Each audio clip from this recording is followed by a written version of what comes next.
मालिक साहब, नून लीग बड़ी कॉन्फिडेंट है कि 2.5 महीने बाद इलेक्शन हो भी जाएंगे और उसमें वो सादा अक्सरियत लेने में बासानी कामयाब भी हो जाएंगे, क्योंकि वो समझते हैं कि जो मुल्क के मसाइल अगर वो हल करने उसके लिए एक मजबूत हुकूमत होना ज़रूरी है। लेकिन फिर हम ये भी देख रहे हैं कि थर्सडे को आसिफ अली जरदारी साहब को जो इंटरव्यू था हामिद मीर साहब के साथ, उस पर उन्होंने बात की कि नेशनल यूनिटी गवर्नमेंट उनको बनती नजर आ रही है। और इसके बाद से कुछ और सियासतदान है जो ये बात कर रहे हैं, जैसे कि मोहम्मद अली दुरानी साहब ने ये कहा कल कि नेशनल यूनिटी गवर्नमेंट जो है वो बनने जा रही है। PMLN के अपने रहनुमा और बाखबर रहनुमा राजा रियाज साहब भी कह रहे हैं कि नेशनल यूनिटी गवर्नमेंट उनको बनती नजर आ रही है। तो क्या आपको भी मामला इस तरफ जाते हुए नजर आ रहे हैं, नून लीग जो इस वक्त दावा करी वो दुरुस्त नजर आ रहा है? शहजाद, मैं आपसे काउंटर सवाल करता हूँ। आप भी शोज करते हैं, एनालिसिस भी करते हैं, मेरे प्रोग्राम में बहुत बारी आए हैं। आपका भी यही ख्याल है ना कि कोalition गवर्नमेंट बनेगी जो इलेक्शन का रिजल्ट आएगा?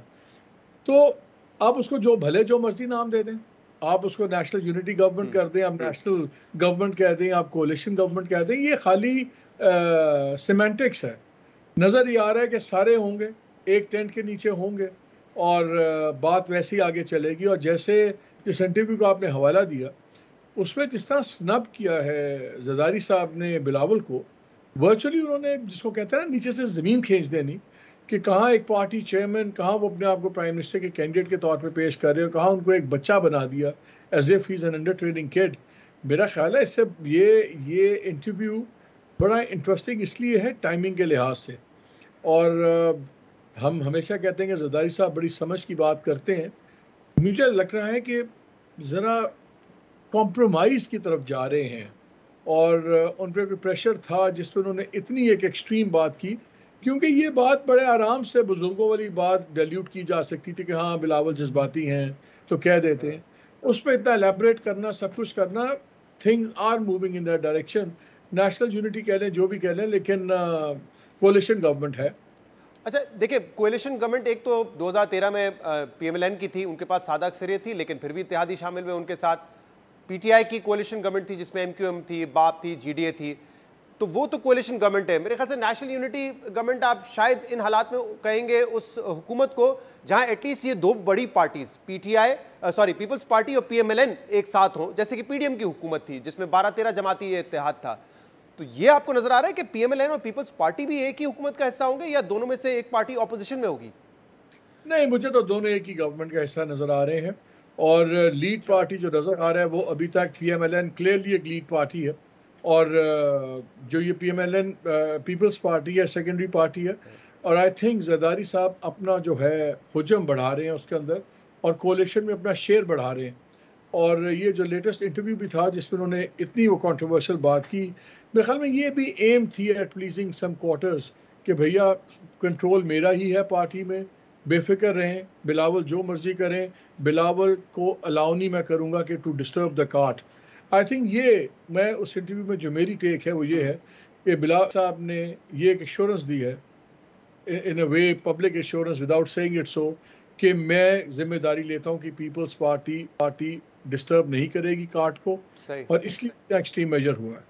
तो मालिक साहब, आई कम बैक टू दिस, लेकिन मुझे ये बताइए कि PTI का भी एक तरफ क्लेम है कि चाहे इमरान खान जेल में हो, जेल से बाहर हो, ये इलेक्शन में हम ज़्यादा मकबूल है और हम इलेक्शन जीतेंगे, ये उनका अपना क्लेम है। लेकिन मुझे ये बताइए कि जो मंजरनामा इस वक्त है हमारे सामने, जो ग्राउंड रियलिटीज़ है, और PTI को अगर बिल्कुल इलेक्शन कैंपेन नहीं करने दी जाती, पॉलिटिकल एक्टिविटीज़ नहीं करने दी जाती और उनको बिल्कुल साइडलाइन रखा जाता है, तो फिर तो पंजाब में एक फ्री स्पेस नहीं होगी नून लीग के पास। जो इंडिपेंडेंट्स होंगे शायद वो भी उनके साथ शामिल हो जाएं, तो फिर कैसे कोएलिशन गवर्नमेंट की जरूरत पड़ सकती है नून लीग को? अगर पंजाब उनके सामने बिल्कुल एक फ्री फील्ड के तौर पे होगा, फिर तो जरूरत ही नहीं होगी उनको कोई नेशनल गवर्नमेंट बनाने की। इसलिए कि फ्री फील्ड उनको दिया नहीं जाएगा।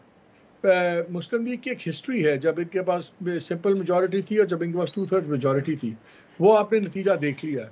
और जब इनको डिलीवरी दी जा रही है तो कोई भी इनको बिल्कुल एब्सोल्यूट पावर क्यों देगा? क्विड प्रो को है ना।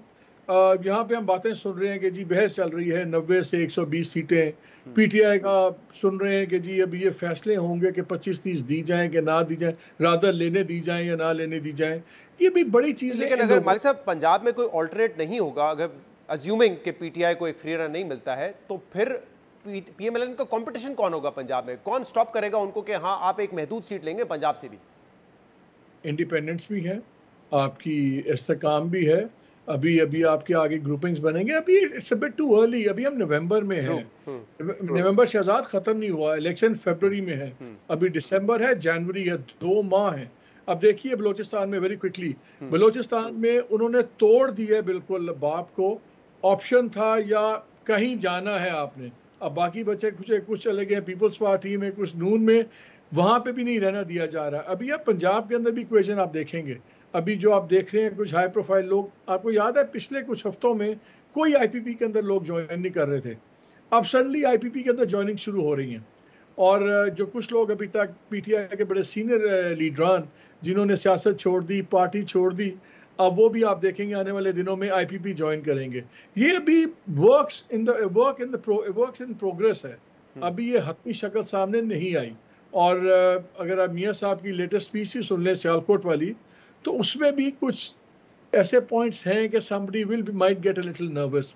तो अभी चीज़ें अभी जिसको कहते हैं ना वो प्लेट्स जो है ना वो रगड़ रही हैं, अभी शेप बन रही है, अभी थोड़ा सा सफर करें, थोड़े से